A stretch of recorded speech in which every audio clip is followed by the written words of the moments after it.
I spent the last month doing something kind of insane. I sat down and I analyzed 100 videos that all went viral. I'm talking millions and millions of views, every single one of them. And what I found was definitely not what I expected, because underneath all of them, different niches, different creators, different budgets, there was one identical structure. It was a 9-stage blueprint. And once I show this blueprint to you, you will never watch a video the same way ever again. Now I'm gonna walk you through every single stage, what it is, why it works, and the exact storytelling structure underneath each one that literally hijacks your viewer's brain and pulls them deeper into your video, because the stages are not the real lessons in this video. The real lessons are the psychological storytelling that happens underneath them. And something that nobody talks about is when you take 100 of the most viral videos on YouTube across every niche you can think of, and you break them down side by side, the production quality is all over the place.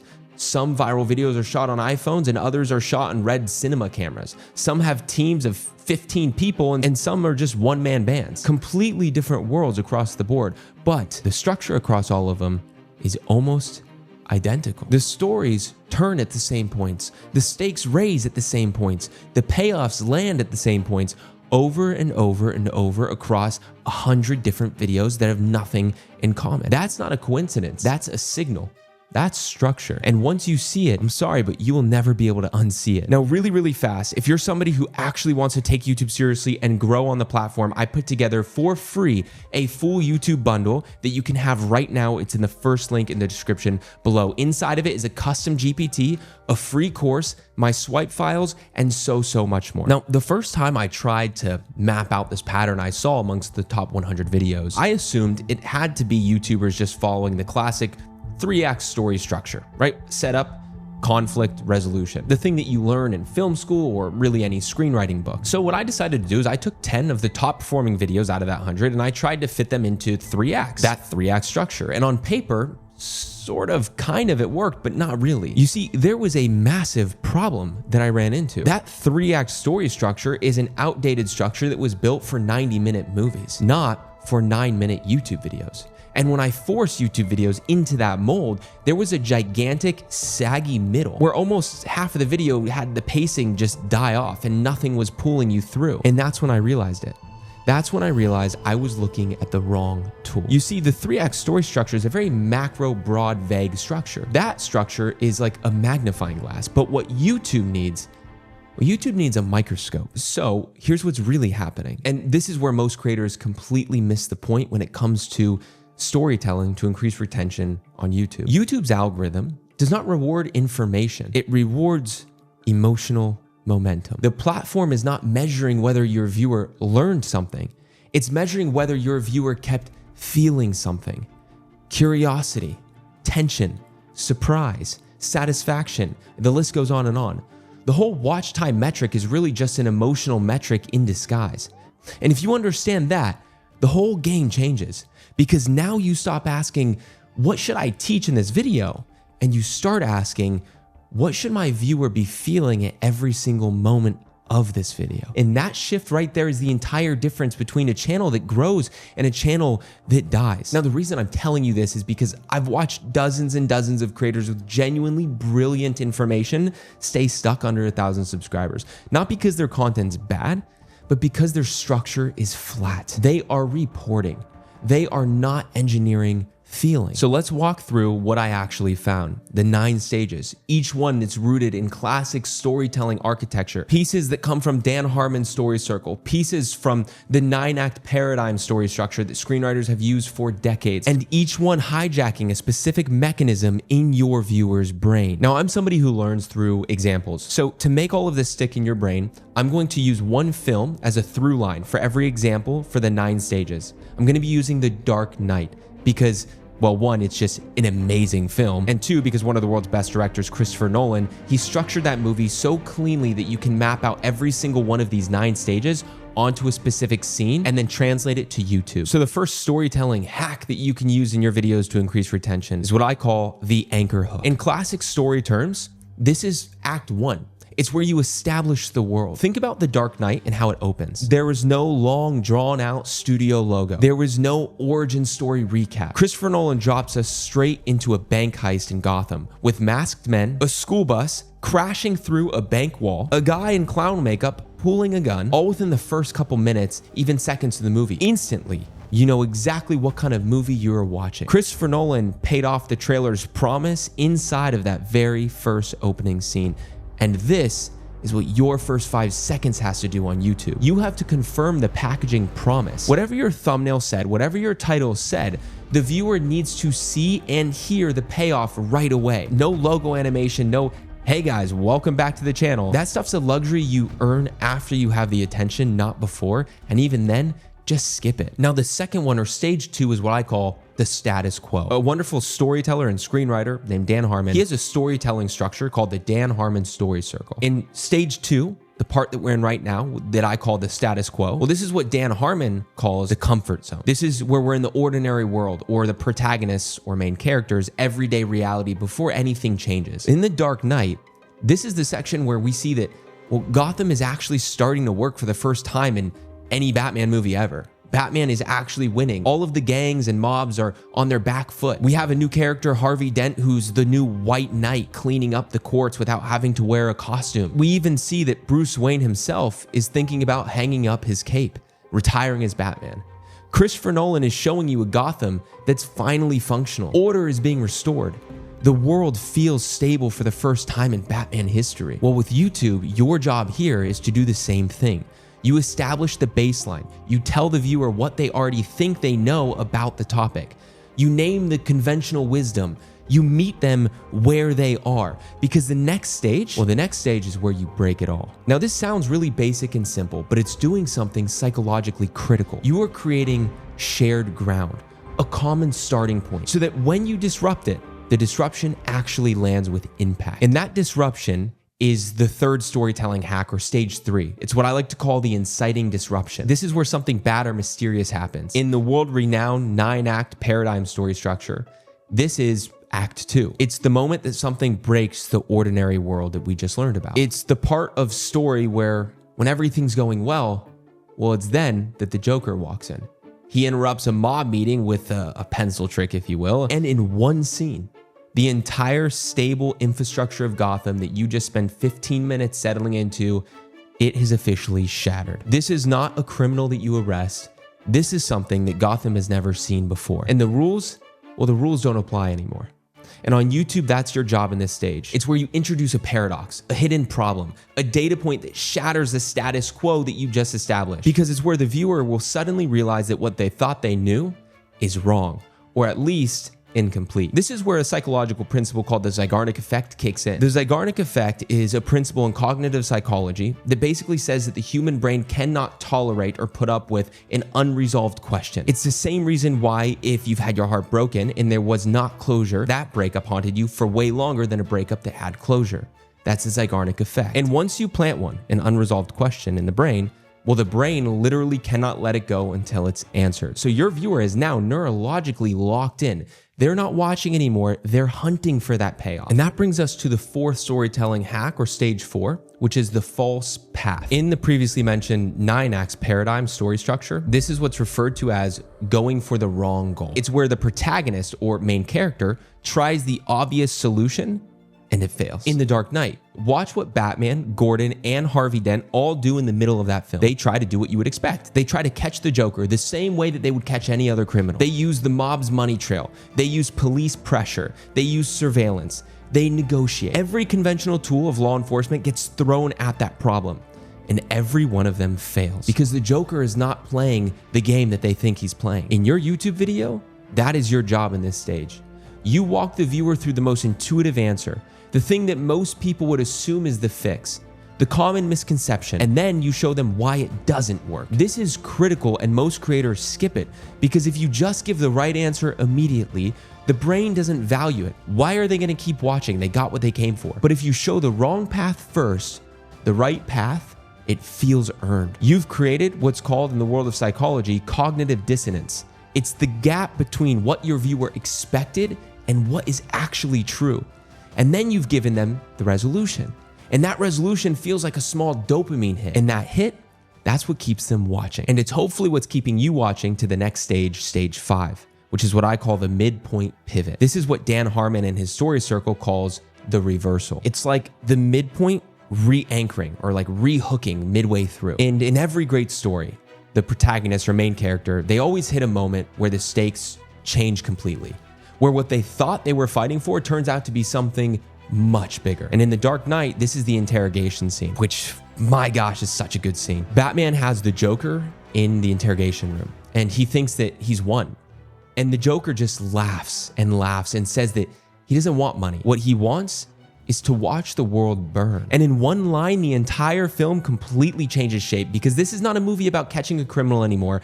This is a movie about whether civilization itself can hold under pressure of a psychopath with a lot of power. The stakes just went from stop a bank robber to save the soul of Gotham City. And on YouTube, that is what you do at the midpoint or middle part. You raise the stakes. You show the viewer that this problem is not a fun trivia question, but it actually has massive real-world implications. It has costs, it has dangers, it has consequences if they ignore that problem. Because this locks them in for the second half of the video. Because now they're not just watching to learn, they're watching to protect themselves. And I'm telling you this because of what I said earlier, how I've watched dozens and dozens of creators with genuinely brilliant information stay stuck under 1,000 subscribers, not because their content was bad, because they never rose the stakes. They reported, they explained, they never make the viewer feel like something is at risk. And that brings us to the 6th stage of storytelling for YouTube, which is what I like to call the messy journey. This is what Dan Harmon and his story circle calls search and adapt. It's the road of trials or conflict, if you will. It's the classic middle of any story where the protagonist or main character tries, fails, learns, tries again and again. The entire back half of The Dark Knight is one moral trap after another. The Joker forces Batman to choose between Rachel and Harvey. He rigs 2 ferries to explosives and tells the passengers inside to kill each other. He blows up a hospital live on television. Every single 20 minutes, the director Christopher Nolan is throwing a new pattern interrupt at you, a new dilemma, a new escalation, a new impossible choice. And you at this point have never even had a chance to ask, is this movie still going somewhere? Because the ground keeps shifting underneath you every single step. And on YouTube, that is your job here. This is where you actually do the work of explaining the thing, the transformation, the core point, the data gathering, the experiments, the historical investigation, whatever it is for you, right? This is also where most videos die. It's that saggy middle I referred to, where retention falls off like it's a cliff. The fix to this, though, is what I call pattern interrupts. It's where every 60 to 90 seconds, something has to wake the brain back up. A new story, a new surprising stat, a change in visuals, a bold claim, a tonal shift, anything that breaks the rhythm right before your brain habituates and drifts away. In fact, there's a YouTuber, Ryan Trahan. If you watch his Penny series, every single 2 minutes, something happens in that. He gets kicked out of a gas station. He meets a stranger who buys him lunch. He runs out of money. He almost gives up. The plot keeps moving. The viewer's brain never has a chance to ask, is this video still going on? Where is it going to go? What's going to happen? And that's because of the constant pattern interrupts. And that brings us to stage 7 of storytelling in YouTube videos, which is what's called the value climax. In Dan Harmon's story circle, this is what he calls fine. And in the other story structure I've been mentioning, the 9-act paradigm story structure, this is act 7, called the truth. Amongst both of those story structures, this is the part where the protagonist or main character gets what they came for. But the real meaning of the film, it also lands here. In fact, here's what makes The Dark Knight a masterpiece. The climax is not Batman defeating the Joker in a fight. The climax is Harvey Dent falling, becoming a villain. The White Knight, the role model, the symbol of hope, the one piece of Gotham that was supposed to stay clean, the piece of Gotham, the man who almost had Batman retiring, he becomes Two-Face. And in that moment, you realize that the entire movie has been about one core question. Can a city's soul survive an attack from someone who refuses to play by any rules? And then the answer that the film gives you is brutal and complicated, but earned. On YouTube, that's your value bomb, your most counterintuitive, high-impact insight, the resolution of your central mystery, and it has to feel earned. It has to feel earned by everything you walk them through in the prior stages. The reason this stage works so well and so impactfully is because of something called mirror neurons. So So basically, when you deliver a revelation through specific sensory storytelling, not abstract explanations, but a story with detail, with present tense and with feeling, what your viewer's brain literally stimulates the experience. They don't just learn the lesson, they live it. And this is why information alone is never what goes viral. It's experience that does. And that brings us to stage 8 of storytelling for YouTube.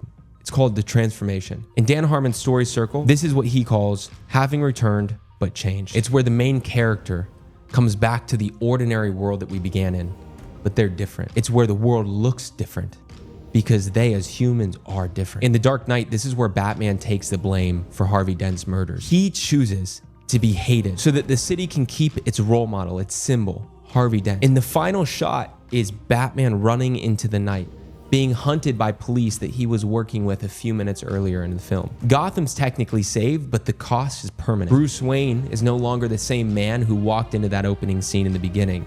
The world is no longer the same world.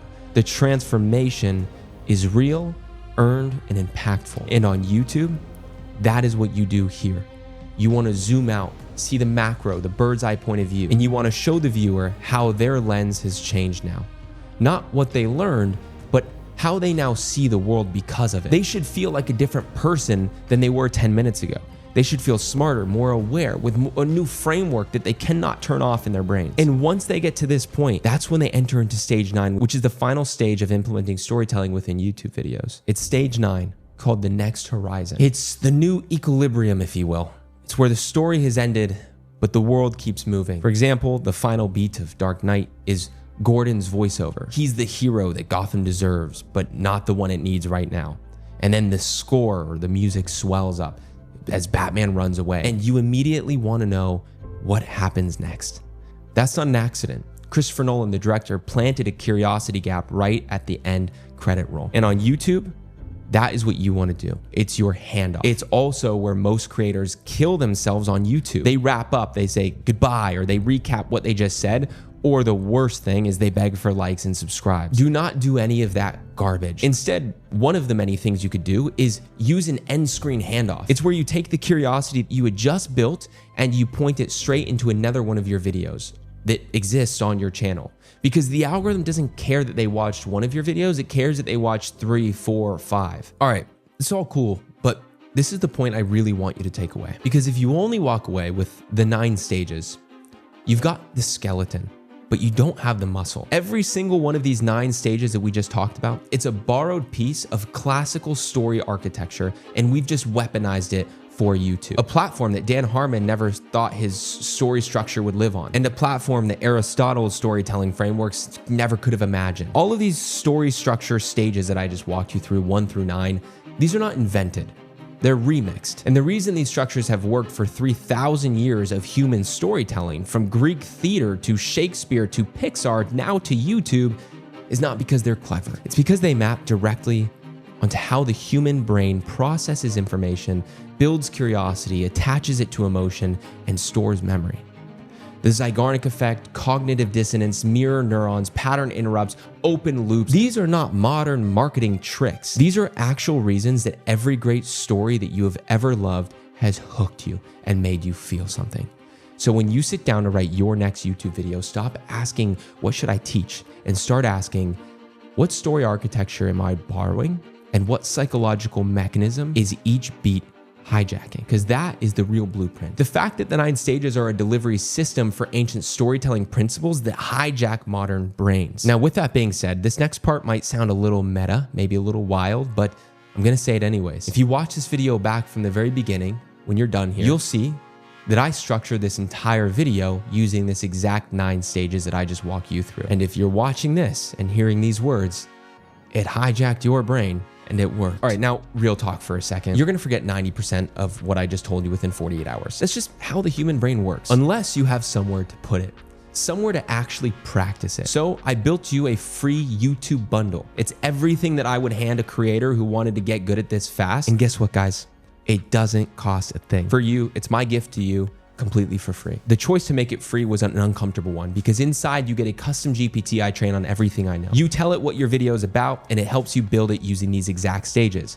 No more blank pages. You get a free ideation lesson that is only accessible in my paid community so that you always know what to make the next video on instead of just guessing. In addition to that, you get into my free community with over 2,000 other creators, YouTubers already in there, plus a pile of my own swipe files that you could start stealing and using all from day one.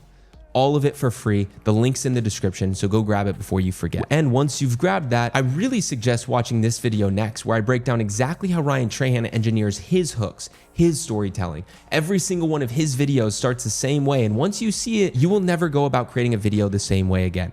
So if you guys want to understand how that works and break down his structure, then click right here and watch that video next. I'll see you guys in the next one. Thanks for watching. Peace.